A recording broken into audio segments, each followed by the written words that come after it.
பல 1000 மைல் தள்ளி நடக்கிற ஒரு மரணத்த, அதாவது அது நடக்கிற அதே வினாடியில உங்களால உணர முடியும்னு யாராவது சொன்னா, நீங்க என்ன நினைப்பீங்க? கண்டிப்பா நாம அதை நம்ப மாட்டோம். ஒரு கற்பனைன்னு தான் நினைப்போம் இல்லையா? ஆமா, எனக்கும் அப்படிதான் தோணுச்சு. அதே மாதிரி மருத்துவத்துறையே கைவிட்ட ஒரு கடுமையான முடக்குவாதத்தை 2 கேரட் எடையுள்ள ஒரு சின்ன முத்து குணப்படுத்தணும்னு சொன்னா நம்புவீங்களா? அதுவும் ரொம்ப கஷ்டம்தான். ஏன்னா நவீன சிந்தனை இருக்கிற நாம உடனே இதெல்லாம் ஒரு மூட நம்பிக்கை அப்படின்னு சொல்லி ஒதுக்கிடுவோம். எக்ஸாக்ட்லி. ஏன்னா எல்லாவற்றுக்கும் ஒரு மெடிக்கல் ரிப்போர்ட் வேணும், ஒரு எக்ஸ்ரே வேணும், இல்லனா ஒரு லாஜிக்கான விளக்கம் வேணும்னு தான் நம்ம மூளை பழகி இருக்கு. ஆனா மனிதனோட உள்ளுணர்வுக்கும் நாம பேசுற உண்மையான வார்த்தைகளுக்கும் தர்க்கத்தையே மீறின ஒரு மாபெரும் பௌதிக சக்தி இருக்கு. அந்த சக்தி எப்படி வேலை செய்யுது அப்படிங்கிறது தான் இன்னைக்கு நம்ம விவாதத்தோட மையப்பொருள். மனிதர்களோட அறிவியலால் அளக்க முடியாத சில நுட்பமான ஆற்றல்கள் இந்த பிரபஞ்சத்துல இயங்கிட்டு இருக்கு. ஆமா, இன்னைக்கு நாம எடுத்திருக்கிற இந்த ஆழ்ந்த அலசலுக்கான மூலக்கட்டுரை புகழ்பெற்ற யோகியின் சுயசரிதம் புத்தகத்தோட 25வது அத்தியாயம். இதுல ரொம்ப சுவாரஸ்யமான விஷயங்கள் இருக்கு. மனிதனோட உள்ளுணர்வு, அதாவது இன்ட்யூஷன், அப்புறம் உண்மையா மட்டுமே பேசுறதால ஒரு மனுஷனுக்கு கிடைக்கிற அந்த பிரம்மாண்டமான ஆற்றல், இது எல்லாத்தையும் பத்தி தான் பேச போறோம். அது மட்டும் இல்லாம நவீன அறிவியலையே வியக்க வைக்கிற ஒரு ஆன்மீக குணப்படுத்துதல் எப்படி நிஜ வாழ்க்கையில சாத்தியமாகுது அப்படிங்கறதையும் நம்ம ஆழமா அலச போறோம். கண்டிப்பா. இந்த அலசல நாம ஒரு மிகப்பெரிய இழப்புல இருந்து ஆரம்பிக்கலாம்னு நினைக்கிறேன். சரி, ஆரம்பிக்கலாம். இந்த அத்தியாயத்தோட தொடக்கத்துல பாத்தீங்கன்னா ரொம்ப நெகிழ்ச்சியான ஒரு சம்பவம் வருது. யோகானந்தர் தன்னுடைய பிறந்த ஊரான கோரக்பூர்ல தன்னோட அண்ணா அனந்தா வீட்ல தங்கியிருக்காரு. அப்போ ஒரு நாள் காலையில அவர் ஆழ்ந்த தியானத்துல இருக்கும்போது அவருக்குள்ள ஒரு வலுவான உள்ளுணர்வு ஏற்படுது. அதாவது தன்னோட அண்ணா அனந்தாவோட வினைக்கணக்கு இந்த பூமியில முடிஞ்சிடுச்சு, அவர் இனிமே இந்த பிறவில இருக்கப் போவதில்லை அப்படிங்கிற செய்தி அவர் மனசுக்குள்ள ரொம்ப ஆழமா இறங்குது. அந்த உள்ளுணர்வு அவர் உணர்ந்த பிறகு எடுத்த முடிவு தான் இங்க ரொம்ப கவனிக்க வேண்டிய ஒரு விஷயம். என்ன முடிவு எடுத்தாரு? பொதுவா நமக்கு நெருக்கமான ஒருத்தருக்கு உடம்பு சரியில்லைன்னா நாம என்ன பண்ணுவோம்? அவங்க பக்கத்துல இருந்து பாத்துக்கணும் தான் நினைப்போம் இல்லையா? ஆமா, அதுதானே இயல்பு. ஆனா யோகானந்தர் என்ன பண்றாருன்னா, தன்னோட கண் முன்னாடியே தன்னோட அன்பான அண்ணன் இறந்து போறத பார்க்க கூடாது, அந்த துயரத்தை தாங்குற சக்தி தனக்கு இல்ல அப்படின்னு அவர் நினைக்கிறாரு. ஓஹோ, அதனால அங்கிருந்து கிளம்பிட்டாரா? ஆமா, குடும்பத்துல இருக்கிறவங்க உறவினர்கள் எல்லாம் ரொம்ப கோவப்பட்டு திட்டுறாங்க. அதையும் தாண்டி அவர் அங்கிருந்து கிளம்பி ஜப்பான் மற்றும் சீனாவிற்கு ஒரு கப்பல்ல பயணம் செய்யறாரு. ஒரு வகையில இது பிரச்சனையில இருந்து தப்பிச்சு ஓடுற மாதிரி நமக்கு தோணலாம். ஆனா அந்த பயணம் தான் இந்த கதையை ஒரு மிகப்பெரிய தத்துவார்த்த கட்டத்துக்கு கொண்டு போகுது. சரியா சொன்னீங்க. அவர் சீனாவுல இருக்கிற ஷாங்காய் நகரத்துக்கு போறாரு. அங்க தன்னோட அண்ணா அனந்தாவுக்காக ஒரு கடையில மூங்கில்ல செதுக்கப்பட்ட ஒரு அழகான பரிசு வாங்குறாரு. அந்த மூங்கில் பரிசு. ஆனா கடைக்காரர் அந்த பரிசு கொடுத்த அதே வினாடி அது யோகானந்தரோட கையிலிருந்து நழுவி கீழே விழுந்து சுக்குநூறா உடைஞ்சிருது. அந்த சம்பவம் சாதாரணமா நடந்த ஒரு விபத்து கிடையாது. அந்த உடைந்த மூங்கில் பாத்தீங்கன்னா ஒரு ஆன்மாவோட விடுதலையை குறிக்கிற ஒரு குறியீடா அந்த இடத்துல மாறுது. நிஜமாவா? ஆமா. அந்த வினாடியிலேயே யோகானந்தர் கண்ணீர் விட்டு அழ ஆரம்பிச்சிடுறாரு. இதை இறந்து விட்ட என் அன்பான அண்ணனுக்காக வாங்கியிருக்கிறேன் அப்படின்னு அங்கேயே சொல்றாரு. ஆனா அவர் கூட அந்த பயணத்துல ஒரு கப்பல் டாக்டர் வந்தார் இல்லையா, டாக்டர் மிஸ்ரா. அவர் இதை ஒரு மனப்பிரமையா தான் பாக்குறாரு. கண்டிப்பா. அவர் யோகானந்தரை பார்த்து ரொம்ப ஏளனமா சிரிக்கிறாரு. டாக்டர் மிஸ்ராவோட கோணத்துல இருந்து பார்த்தா அது நியாயம் தானே. இந்தியா எங்க இருக்கு, சீனா எங்க இருக்கு, எந்த ஒரு கம்யூனிகேஷன் சாதனமும் இல்லாம தன்னோட அண்ணன் இறந்துட்டான்னு ஒருத்தன் மூங்கில் உடைஞ்சதை வச்சு சொன்னா லாஜிக்கா யோசிக்கிற ஒரு டாக்டர் அதை எப்படி ஏத்துப்பாரு? அதுவும் உண்மைதான். உன் அண்ணன் இறந்துட்டான் அப்படின்னு உனக்கு எப்படி காத்துல செய்தி வந்ததா, அதுக்காக ஏன் இப்படி நடுரோட்ல நின்னு அழுகுற அப்படின்னு அவர் ரொம்ப கேலி பண்றாரு. தர்க்கம் எப்பவுமே கண்ணுக்கு தெரியற ஆதாரங்களை மட்டும்தான் நம்பும். டாக்டர் மிஸ்ராவும் அப்படித்தான் யோசிச்சாரு. கரெக்ட். ஆனா அவங்க பயணம் முடிஞ்சு கல்கத்தா துறைமுகத்துக்கு திரும்ப வந்ததும் அந்த தர்க்கம் அப்படியே சுக்குநூறா உடையுது. அங்க என்ன நடக்குது? துறைமுகத்துல யோகானந்தரை வரவேற்க அவரோட கடைசி தம்பி விஷ்ணு காத்துட்டு இருக்கான். அங்கதான் அந்த மிகப்பெரிய திருப்புமுனை நடக்குது. விஷ்ணு ஏதாவது சொல்றதுக்கு முன்னாடியே யோகானந்தர் முந்திக்கிட்டார் இல்லையா? ஆமா, விஷ்ணு பேசுறதுக்கு முன்னாடியே யோகானந்தர் அவனை பார்த்து அனந்தா இறந்து விட்டான் அப்படின்னு எனக்கு தெரியும், அவன் எந்த தேதியில இறந்தான் அப்படின்னு மட்டும் தயவு செஞ்சு இந்த டாக்டர் கிட்ட சொல்லு அப்படின்னு கேக்குறாரு. அட, விஷ்ணு அந்த தேதியை சொன்னதும் டாக்டர் மிஸ்ராவோட முகம் எப்படி மாறி இருக்குன்னு கொஞ்சம் நினைச்சு பாருங்க. கண்டிப்பா பெரிய அதிர்ச்சியா தான் இருந்திருக்கும். ஏன்னா ஷாங்காய் நகரத்துல யோகானந்தர் கையில இருந்து மூங்கில் உடைஞ்சு அவர் அழுத அதே நாள்ல தான் இந்தியாவுல அனந்தா இறந்திருக்கார். இத கேட்ட அதிர்ச்சியில டாக்டர் மிஸ்ரா சொன்ன வார்த்தைகள் ரொம்ப முக்கியமானது. அது நவீன அறிவியலோட கையறு நிலைய காட்டுது. அவர் என்ன சொன்னாரு? இந்த விஷயம் மட்டும் வெளியில தெரிஞ்சா மனங்களுக்கு இடையேயான உரையாடல், அதாவது டெலிபதி அப்படிங்கிற தலைப்புல மருத்துவ படிப்புல இன்னும் ஒரு வருஷத்தை எக்ஸ்ட்ராவா சேர்த்துடுவாங்க அப்படின்னு அவர் ரொம்ப திகைச்சு போய் சொல்றாரு. அது மட்டும் இல்ல, எதையும் அவ்ளோ சீக்கிரமா வெளியில காட்டிக்காத யோகானந்தரோட அப்பா கூட யோகானந்தரை பார்த்ததும் கண்ணீர் விட்டு அழறாரு. இத நாம கொஞ்சம் விரிவா அலசுவோம். இந்த உள்ளுணர்வு அப்படிங்கிறது எனக்கு எப்படி தோணுதுன்னா, ஒரு வைஃபை கனெக்ஷன் மாதிரி தோணுது. வைஃபை கனெக்ஷனா? இப்படி சொல்றீங்க? அதாவது 2 மொபைல் ஃபோன் எந்த வயரும் இல்லாம இன்டர்நெட் மூலமா பேசிக்குது இல்லையா? அதப்போல 2 ஆத்மாக்களுக்கு இடையிலான ஒரு வயர்லெஸ் தொடர்பு இது. ஆனா இதுக்கு எந்த பாஸ்வேர்டும் தேவையில்ல, செல் டவரும் தேவையில்ல. ரொம்ப அருமையான ஒப்பீடு. அன்பும் ஆழமான ஆன்மீக இணைப்பும் மட்டும்தான் இங்கு ஒரு அலைவரிசையா, ஒரு ஃப்ரீக்வன்சியா செயல்படுது. மனசோட ஆழம் பௌதிக தூரங்களை எப்படி இவ்வளோ ஈஸியா கடந்துருது அப்படிங்கிறது உண்மையிலே ரொம்ப மலைப்பா இருக்கு. தூரத்தை மீற இந்த சக்தி ஒரு பக்கம் இருக்கட்டும், வாழ்க்கையோட இன்னொரு பரிமாணத்துல பாத்தீங்கன்னா, மனித உடலோட பயாலஜிக்கல் விதிகளையே மீற ஒரு சம்பவமும் இந்த அத்தியாயத்துல வருது. அது என்ன சம்பவம்? அண்ணனோட மரண துயரத்திலிருந்து தங்கை நளினியோட திருமண வாழ்க்கைக்கு நாம இப்ப போகலாம். இங்கதான் உண்மையை பேசுறதோட பௌதிக சக்தி, அதாவது பிசிக்கல் ஃபோர்ஸ் ஆஃப் ட்ரூத் அப்படிங்கிற ஒரு பிரம்மாண்டமான தத்துவம் வெளியில வருது. ஆமா, நளினியோட திருமணம். நளினி பார்க்கறதுக்கு ரொம்ப மெலிந்த ஒரு பலவீனமான உடல்வாகு கொண்டவங்க. திருமணத்தன்னைக்கு அவளோட மாப்பிள்ளை டாக்டர் போஸிடம் யோகானந்தர் ஒரு கேலி பண்றாரு. டாக்டர், இது உங்கள் பரிசோதனைக்கான ஒரு எலும்புக்கூடு அப்படின்னு சொல்றாரு. ஆமா, அது ஒரு ஜாலியான கமெண்ட் தான். ஆனா டாக்டர் போஸ் ஒரு மருத்துவராவே இருந்தாலும் அவரால தன்னோட மனைவியோட எடைய 1 கிலோ கூட ஏத்த முடியல. நிறைய மருந்துகள், மால்ட்டு, தேனு, டானிக் அப்படின்னு எத்தனையோ கொடுத்து பார்த்தோம். அவ உடம்புல எந்த ஒரு மாற்றமும் இல்ல. அந்த பெண்ணோட மனநிலைய நம்ம கொஞ்சம் புரிஞ்சுக்கணும். அவளுக்கு தன்னோட அண்ணனை போல ஆன்மீக பாதையில போகணும் அப்படிங்கிற ஆசை ஒரு பக்கம் இருக்கு. ஓஹோ.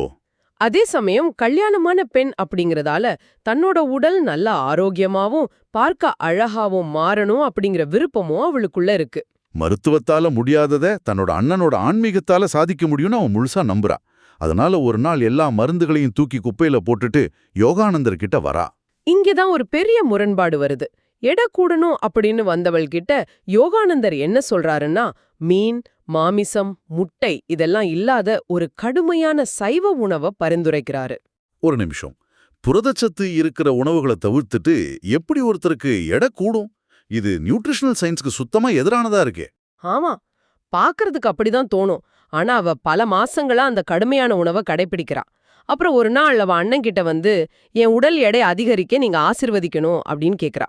அப்போ யோகானந்தர் சொன்ன அந்த பதில் உண்மையிலே அறிவியலையே ஒடுக்கக்கூடிய ஒரு விஷயம். அவர் என்ன சொல்றாருன்னா, நான் எப்பவும் உண்மையே பேசி வரத போலவே இப்பொழுதும் உண்மையே பேசுறேன். தெய்வீக ஆசீர்வாதத்தால உன் உடல் இன்னையிலிருந்து மாறுதலடைய தொடங்கும். இன்னும் 30 நாட்கள்ல நீ நான் இருக்கிற அதே எடைய அடைவாய் அப்படின்னு சொல்றாரு. வாட்? அவர் சொன்னபடியே நடந்ததா? ஆமா, சரியா 30 நாட்கள்ல நளினியோட எடை அதிகரிச்சு அவ தன்னோட அண்ணனோட எடைய வந்து அடையறா. அவளுக்கு ஒரு புது அழகும் பொலிவும் கிடைக்குது. எனக்கு இது சுத்தமா புரியல. நாம பேசுற வார்த்தைகளுக்கும் உடம்புல ஏற்படுற கலோரி மாற்றங்களுக்கும் என்ன சம்பந்தம் இருக்கு? யோகானந்தர் இங்க எந்த டயட் பிளானும் கொடுக்கல. நான் எப்பவும் உண்மையே பேசபவன், அதனால நீ இந்த எடையை அடைவாய் அப்படின்னு ஒரு வார்த்தை தான் சொல்றாரு. உண்மை பேசுறது அப்படிங்கிறது ஒரு ஒழுக்கமான விஷயம், ஒரு தார்மீக பண்பு. அது எப்படி உடலோட செல்களையே மாத்திர ஒரு பௌதீக விதியா, ஒரு பிசிக்கல் லா மாதிரி மாற முடியும்? இது கொஞ்சம் மேஜிக் மாதிரி உங்களுக்கு தெரியலையா? இது மேஜிக் கிடையாது. இது ரொம்ப ஆழமான ஒரு ஆன்மீக அறிவியல். இந்த கட்டுரைக்கு கீழே கொடுக்கப்பட்டிருக்கிற அடிக்குறிப்புகள், அதாவது ஃபுட் நோட்ஸ்ல இதுக்கான விளக்கம் ரொம்ப தெளிவா கொடுத்திருக்காங்க. என்ன விளக்கம் அது? இந்து மத நூல்களின்படி, குறிப்பா பதஞ்சலி முனிவரோட யோக சூத்திரத்தின்படி உண்மை அப்படிங்கிறது வெறும் வார்த்தை கிடையாது. அது இந்த பிரபஞ்சத்தோட அடித்தளம். ஓஹோ. இந்த பிரபஞ்சம் ஒரு குறிப்பிட்ட லயத்துல இயங்கிட்டு இருக்கு. எவர் ஒருத்தர் தன் வாழ்க்கையில சின்ன பொய் கூட சொல்லாம பரிபூரணமா உண்மையே பேசுறாரோ அவரோட உள் மனம் இந்த பிரபஞ்சத்தோட அதிர்வோடு முழுமையா ஒன்றிடுது. அதாவது அவருடைய எண்ணம், சொல், செயல் மூன்றும் பிரபஞ்ச விதியோடு ஒத்திசைகிறது அப்படின்னு சொல்றீங்களா? முற்று முழுதா அப்படிதான். அந்த நிலையில இருக்கிற ஒருத்தருக்கு பிரபஞ்சத்தோடு எந்த முரண்பாடும் இருக்காது. அதனால அவர் வாயிலிருந்து வர்ற வார்த்தை வெறும் ஒலியா இல்லாம அது பிரபஞ்சத்தோட கட்டளையா மாறுது. அடடே. அதனால தான் நீ என் எடைய அடைவாய் அப்படின்னு அவர் சொன்னதுமே அவளோட உடல் செல்கள் அந்த உண்மையான வார்த்தைக்கு கீழ்ப்படிந்து வேலை செய்ய ஆரம்பிச்சிடுச்சு. மகாத்மா காந்தி கூட சத்தியமே கடவுள் அப்படின்னு வாழ்ந்ததற்கும் இந்த பிரபஞ்ச விதியை அவர் புரிஞ்சுக்கிட்டது தான் காரணம். இது கேட்கும்போது எனக்கு இன்னொரு விஷயமும் தோணுது. சத்தியத்திற்கு இவ்வளவு பெரிய சக்தி இருக்கு அப்படின்னா இது ஏதோ ஒரு முனிவருக்கோ இல்ல யோகிக்கோ மட்டுமான விஷயம் கிடையாது. இது நம்ம கலாச்சாரத்திலேயே ரொம்ப ஆழமா வேரூன்றி இருக்கணும் இல்லையா? ஆமா, அத நிரூபிக்கத்தான் அந்த அடிக்குறிப்புல இன்னொரு வரலாற்று பதிவையும் சுட்டிக்காட்டியிருக்காங்க. 1849ல இந்தியாவுல அதிகாரியா இருந்த வில்லியம் ஸ்லீமன் அப்படிங்கிற ஆங்கிலேயர் தன்னோட புத்தகத்துல ஒரு குறிப்பு எழுதியிருக்காரு. என்ன குறிப்பு அது? அவரு இந்தியால நூற்றுக்கணக்கான வழக்குகளை விசாரிச்சவர். நீதிமன்றத்துல ஒரு பொய் சொல்றது மூலமா ஒரு மனிதனோட சொத்தோ அவனோட சுதந்திரமோ ஏன் அவனோட உயிரோ கூட காப்பாற்றப்படும் அப்படிங்கிற சூழ்நிலை பல முறை அங்க வந்திருக்கு. உயிரே போற நிலை வந்தாலும் சாதாரண மனிதர்கள் போய் சொல்வாங்க தானே? ஆனா ஸ்லீமன் என்ன முச்சரிப்படுறாருன்னா, அப்படிப்பட்ட கட்டத்துல கூட நான் பொய் சொல்ல மாட்டேன் அப்படின்னு சத்தியத்துக்காக தங்களுடைய உயிரையே கொடுத்த சாதாரண இந்தியர்களை அவர் பார்த்திருக்கார். நிஜமாவா? ஆமா, உண்மைக்கு முன்னாடி உயிரை கூட துச்சமா நினைக்கிற அந்த உறுதியில தான் உண்மைய ஒரு பௌதிக சக்தியா மாத்திர ஆற்றல் அடங்கியிருக்கு. உண்மையிலே இது ரொம்ப சிலிர்ப்பா இருக்கு. வார்த்தைகள் அப்படிங்கிறது வெறும் காத்துல கரையிற ஒலிகள் கிடையாது. அவை படைப்போட ஆயுதங்கள் அப்படிங்கறது இது ரொம்ப அழகா காட்டுது. சரி, நளினியோட கதை இதோடு முடிஞ்சிடலையே. ஆமா, அதுக்கப்புறம் ஒரு பெரிய சோதனை வருது. அவ அழகான தோற்றத்தை பெற்று திருமண வாழ்க்கை ரொம்ப சந்தோஷமா போயிட்டு இருக்கும்போது ஒரு பெரிய பேரிடி விழுது. நளினிக்கு கடுமையான டைஃபாய்டு காய்ச்சலும் அதைத் தொடர்ந்து இரத்த கடுப்பு, அதாவது டிசென்ட்ரி நோயும் வருது. அவ மரணத்தோட விளிம்பிற்கே போயிடுறா. கணவர் டாக்டர் போஸ் உட்பட அத்தனை மருத்துவர்களும் அவளை காப்பாத்த முடியாதுன்னு நம்பிக்கையை இழந்துறாங்க. ஆனா யோகானந்தர் தன்னுடைய விடாமுயற்சியால யோக முறைகளை பயன்படுத்தி அவளோட இரத்தக்கடுப்பை குணமாக்குறாரு. இருந்தாலும் அந்த நோயோட கொடிய தாக்கத்தால நளினியோட கால்கள் சுவாதீனமற்று போகுது. அவளால எழுந்து நடக்கவே முடியல. எல்லா மருத்துவர்களும் அவளை குணப்படுத்த முடியாத நுண்டி அப்படின்னு சர்டிபிகேட் கொடுத்துடுறாங்க. அந்த நேரத்துல தான் மருத்துவம் தோற்று போன இந்த இடத்துல யோகானந்தர் தன்னுடைய குருவான ஸ்ரீ யுக்தேஸ்வர் கிட்ட உதவி கேட்க போறாரு. இங்க நடக்கிற ஒரு விஷயம்தான் என் தர்க்க மூளைய மறுபடியும் ரொம்ப குழப்புது. என்ன விஷயம் அது? யோகானந்தர் நளினியோட நிலைமைய பத்தி சொன்னதும் குரு ஸ்ரீ யுக்தேஸ்வர் நளினிய நேர்ல பார்க்காமலேயே அவளோட மருத்துவ நிலைமைய, உடற்கூறுகளை ரொம்ப துல்லியமா சொல்றாரு. இது எப்படி சாத்தியம்? மறுபடியும் டெலிபத்தியா அல்லது ஜோதிடமா? இது பஞ்சாங்கங்களையோ கிரகங்களோட சுழற்சியோ வச்சு கணிக்கப்படுற சாதாரண ஜோதிடம் கிடையாது. குருவே இத ஆழ்ந்த ஜோதிடம், அதாவது ஆஸ்ட்ரல் அஸ்ட்ராலஜி அப்படின்னு சொல்றாரு. ஆஸ்ட்ரல் அஸ்ட்ராலஜியா? ஆமா, இத சரியா புரிஞ்சுக்க நாம மனித உடலோட அமைப்ப பத்தி யோக சாஸ்திரங்கள் என்ன சொல்லுதுன்னு பார்க்கணும். நமக்கு கண்ணால பார்க்கக்கூடிய தோல், எலும்பு, தசைகளான ஒரு பூத உடல், அதாவது பிசிக்கல் பாடி இருக்கு. சரி. ஆனா இதுக்குள்ள ஒளியால் ஆன, மின் ஆற்றலால் ஆன ஒரு தெய்வீக சரீரம் அல்லது சூக்ஷ்ம உடல், இதையே ஆஸ்ட்ரல் பாடின்னு சொல்றாங்க. அதுவும் நமக்குள்ள இருக்கு. ஓ, அதாவது நம்முடைய பிசிக்கல் பாடியோட ஒரு ப்ளூ பிரிண்ட் மாதிரி அந்த சூக்ஷ்ம உடல் இருக்கா? மிகச் சரியான ஒப்பீடு. அந்த சூக்ஷ்ம உடல்ல என்ன மாற்றம் நடக்குதோ அதுதான் பௌதீக உடல்ல நோயாகவோ இல்ல ஆரோக்கியமாகவோ வெளியில தெரியுது. அப்படின்னா சாதாரண டாக்டர்கள் எதை பாக்குறாங்க? சாதாரண டாக்டர்கள் பிசிக்கல் பாடிய எக்ஸ்ரேகளை மட்டும்தான் பாக்குறாங்க. ஆனா ஸ்ரீ யுக்தேஸ்வர் மாதிரி ஞானிகள் தங்களுடைய ஞான கண்ணால நளினியோட சூக்ஷ்ம உடலை பாக்குறாங்க. ஓஹோ. அவரோட சூக்ஷ்ம உடல்ல இருக்கிற ஆற்றல் தடைகளை, அதாவது எனர்ஜி பிளாக்ஸ் அவர் கண்டுபிடிக்கிறாரு. அதனால அவளை பார்க்காமலே அவளோட நோயின் தன்மையை அவரால் கடிக்க முடியுது. சரி, அவர் சூட்சும உடலை பார்த்து நோயை கண்டுபிடிச்சிட்டாரு அப்படிங்கறத நான் ஒத்துக்கிறேன். ஆனா அவர் கொடுத்த தீர்வு இருக்கே, அதுதான் எனக்கு சுத்தமா பிடிபடல. என்ன தீர்வு கொடுத்தாரு? நளினியோட முடக்குவாதத்துக்கு அவர் என்ன மருந்து சொல்றாரு? துளையிடப்படாத 2 கேரட் எடை உள்ள ஒரு நல்முத்த, அதாவது ஒரு பியல அவளோட தோல்ல படும்படி அணிய சொல்லு, 1 மாசத்துல அவ குணமாயிடுவா அப்படின்னு சொல்றாரு. இது அறிவியலுக்கு முற்றிலும் முரணானதா இருக்கே. ஒரு முத்து எப்படி முடக்குவாதத்தை குணப்படுத்தும்? இது வெறும் மூட நம்பிக்கை இல்ல. மேலோட்டமா பார்த்தா இது ஏதோ ஒரு கல்ல வச்சு நோய் தீர்க்கிற மூட நம்பிக்கை மாதிரி தான் தோணும். ஆனா அந்த 2வது அடிக்குறிப்புல இதுக்கு பின்னாடி இருக்கிற நுட்பமான மின்காந்த அறிவியல, அதாவது எலக்ட்ரோ மேக்னட்டிசம் பத்தி ரொம்ப அழகா விளக்கியிருக்காங்க. அது என்ன எலக்ட்ரோ மேக்னட்டிசம்? மனித உடல்ல என்னென்ன தனிமங்கள், அதாவது எலிமெண்ட்ஸ் இருக்கோ அதே தனிமங்கள் தான் தாவரங்கள், உலோகங்கள், அப்புறம் ரத்தினங்கள்லயும் இருக்கு. இந்த அண்டத்துல இருக்கிற ஒவ்வொரு பொருளும் ஒரு குறிப்பிட்ட அதிர்வெண்ல, ஒரு ஃப்ரீக்வன்சில இயங்கிட்டு இருக்கு. இதை இன்னும் கொஞ்சம் சிம்பிளா சொல்ல முடியுமா? அதாவது மனித உடலோட செல்கள் தங்களுக்குள்ள ஒரு மின் ஓட்டத்தை கொண்டிருக்கு. ஒரு நல் முத்தையோ அல்லது ஒரு தூய உலோகத்தையோ மனித உடலோட தோல்ல படும்படி அணியும்போது அந்த முத்தோட நுண்ணிய மின்காந்த அதிர்வுகள் மனிதனோட மின் உயிரோட்டங்கள்ல ஒரு பெரிய தாக்கத்தை ஏற்படுத்துது. ஓ, அப்படியா? ஆமா, இது ஒரு ரேடியோ ஆண்டனாவை சரிசெய்ற மாதிரி தான். நளினியோட சூக்ஷ்ம உடல்ல தடைப்பட்டிருந்த அந்த மின்னாற்றல அந்த முத்து ஒரு ஆண்டனா மாதிரி செயல்பட்டு சீரமைக்குது. ஓஹோ, இதை கேட்கும்போது எனக்கு இன்னொரு சிந்தனையும் தோணுது. ஒரு மகானுக்கு முடக்குவாதத்தை குணப்படுத்த ஒரு முத்து தான் தேவையா? ஏன் அப்படி கேக்குறீங்க? அவர் நினைச்சா அப்படியே குணப்படுத்திருக்கலாமே. இத நான் எப்படி பார்க்கறேன்னா, மகான்கள் இந்த ரத்தனங்களையும் தாயத்துகளையும் ஒரு கவர் ஸ்டோரியா பயன்படுத்துறாங்கன்னு தோணுது. கவர் ஸ்டோரியா? ரொம்ப சுவாரஸ்யமான பார்வையா இருக்கே, அத கொஞ்சம் விளக்குங்களேன். அதாவது ஒரு சூப்பர் ஹீரோ தன்னோட உண்மையான அடையாளத்தை மறைக்க ஒரு சாதாரண மனிதனை போல கண்ணாடி போட்டுட்டு நடமாடுவார் இல்லையா? ஆமா. அது போல தான் இதுவும். உண்மையா குணப்படுத்துவது குருவோட இறை சக்தி தான். ஆனா மகான்கள் தங்களிடம் அந்த சக்தி இருக்கிறத வெளிக்காட்டிக்கவோ தங்களை முன்னிலைப்படுத்தவோ விரும்ப மாட்டாங்க. கரெக்ட். தவிர சாதாரண மனிதர்களுக்கு ஒரு பொருளை கண்ணால பார்த்தாதான், தொட்டு பார்த்தாதான் நம்பிக்கை வரும். அதனால மகான்கள் தங்களை நாடி வர்றவங்களோட நம்பிக்கைய வளர்க்கவும், அதே சமயம் நான் குணப்படுத்தல, இந்த முத்து தான் குணப்படுத்துது அப்படின்னு சொல்லிதான் தங்களோட ஆன்மீக சக்தியை மறைக்கிறாங்க. இதுக்காகத்தான் இப்படி ஒரு பிசிக்கல் ஆப்ஜெக்ட கருவியா பயன்படுத்துறாங்க. இது ரொம்ப அற்புதமான ஒரு ஒப்பீடு. அந்த முத்துல இயற்கையாவே உள்ள மின்காந்த குணத்தோடு குருவோட மறைமுகமான ஆற்றலும் சேரும்போது அது ஒரு மாபெரும் மருத்துவ அற்புதத்தை நிகழ்த்துது. அதுக்கப்புறம் என்ன நடக்குது? குருவோட வாக்குப்படி நளினிக்கு அந்த முத்த வாங்கி தராங்க. என்ன ஆச்சரியம்னா, சரியா 1 மாசத்துக்கு பிறகு குணப்படுத்தவே முடியாதுன்னு மருத்துவர்களால சர்டிபிகேட் கொடுக்கப்பட்ட நளினியோட கால்கள் முழுமையா குணமடையுது. அட! ஆமா, அவ திரும்பவும் இயல்பா நடக்க ஆரம்பிக்கிறா. அந்த முடக்குவாதம் குணமானது மட்டும் இல்லாம அந்த அத்தியாயத்தோட முடிவுல இன்னொரு சுவாரஸ்யமான நிகழ்வும் வருது. நளினியோட உடல்நிலையை பார்த்த மருத்துவர்கள் அவளுக்கு இனி குழந்தையே பிறக்க வாய்ப்பில்ல அப்படின்னு அடிச்சு சொல்லியிருந்தாங்க. ஆமா. ஆனா ஸ்ரீ யுக்தீஸ்வர் முன்னாடியே இன்னும் சில வருஷங்கள்ல அவளுக்கு 2 பெண் குழந்தைகள் பிறக்குன்னு உறுதி கூறுவா அப்படின்னு சொல்லியிருந்தார். உண்மை பேசுபவரோட வார்த்தை பிரபஞ்சத்தோட கட்டளை அப்படிங்கறத நம்ம பார்த்தோம் இல்லையா? அதன்படி சில வருஷங்கள் கழிச்சு நளினிக்கு 2 பெண் குழந்தைகள் பிறக்கறாங்க. ஆமா.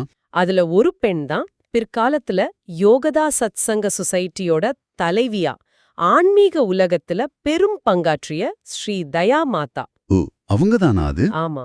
அவங்க வெறுமனே தத்துவங்கள பேசுறதோடு நின்று விடாம விஞ்ஞான ரீதியான தியான முறைகள் மூலமா இறைவனை எப்படி நேரடியாக தொடர்பு கொள்வது அப்படிங்கறத உலகம் முழுவதும் கொண்டு போனாங்க. வாவ்! இன்றைய நம்ம ஆழ்ந்த அலசலோட மூலம் நிறைய விஷயங்களை தெளிவுபடுத்திக்கிட்டோம்னு நினைக்கிறேன். கண்டிப்பா. நாம வாழ்ற இந்த நவீன உலகத்துல எல்லாவற்றையும் எக்ஸ்ரேகள், பிளட் ரிப்போர்ட்டுகள், எண்கள் அப்படின்னு லாஜிக் அடிப்படையில மட்டுமே எடைபோட பழங்கிட்டோம்.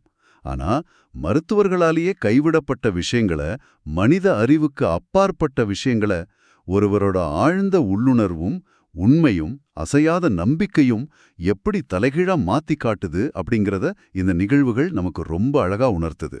லாஜிக் அப்படிங்கிறது ஒரு சின்ன வட்டம் மட்டும்தான். அதையும் தாண்டிய ஒரு பிரம்மாண்டமான பிரபஞ்ச விதி இயங்கிட்டு இருக்கு. உடைந்த எலும்பை மருத்துவத்தோட எக்ஸ்ரே காட்டலாம். ஆனா உடைந்த மனதையும் குணப்படுத்த முடியாத நோயையும் சரிசெய்யற சக்தி இந்த இயந்திரங்கள்ல கிடையாது. உண்மைதான். அது மனிதனுக்கு உள்ளே இருக்கிற ஆழமான உண்மையிலும் பிரபஞ்சத்தோட அவன் கொள்ளும் ஒத்துசைவிலும் தான் இருக்கு. இந்த நிகழ்ச்சியை கேட்டுட்டு இருக்கிற உங்களுக்கு நான் ஒன்னு சொல்லிக்க விரும்புறேன். இதையெல்லாம் வெறும் மத்தவங்களோட கதையா மட்டும் நீங்க பார்க்க வேண்டாம். இது உங்களுக்கான செய்தியும் கூட. கரெக்ட். உள்ளுணர்வு, உண்மை, நம்பிக்கை, இந்த மூன்றும் டிக்ஷனரியில இருக்கிற வெறும் வார்த்தைகள் கிடையாது. அதை நாம சரியான முறையில பயன்படுத்தினா வாழ்க்கைய மாத்தியமைக்கக்கூடிய மாபெரும் ஆயுதங்கள் அது. இத பத்தி நீங்க சிந்திக்க நான் ஒரு வலுவான கேள்வியோட இந்த விவாதத்தை நிறைவு செய்ய விரும்புறேன். சொல்லுங்க. யோக சூத்திரங்கள் சொல்ற மாதிரி நீங்க எந்த அளவுக்கு உண்மையா இருக்கீங்களோ அந்த அளவுக்கு உங்க வார்த்தைகள் நிஜமாகும் சக்தி பெறுது அப்படிங்கிறது புவியீர்ப்பு விசை மாதிரி ஒரு உண்மை. அப்படின்னா இப்போ நீங்க பேசுற ஒவ்வொரு வார்த்தையும் எந்த மாதிரியான உலகத்தை உங்களுக்காக உருவாக்கிட்டு இருக்கு? உங்க வார்த்தைகள் நோயை குணப்படுத்துமா? உங்க வார்த்தைகள் உங்களுக்கான நல்ல உறவுகளை உருவாக்குமா? கொஞ்சம் சிந்தித்து பாருங்க. இது நிச்சயம் நம்ம எல்லோரையும் யோசிக்க வைக்கிற ஒரு ரொம்ப ஆழமான கேள்வி. நாம பேசுற ஒவ்வொரு வார்த்தையும் ஒரு விதை மாதிரி. அதை எப்படி விதைக்கிறோம் அப்படிங்கறதுல தான் நம்ம வாழ்க்கையே அடங்கியிருக்கு. மீண்டும் இதுபோல சிந்தனையை தூண்டும் மற்றொரு ஆழ்ந்த அலசல்ல நாம சந்திப்போம். விடைபெறுகிறோம்.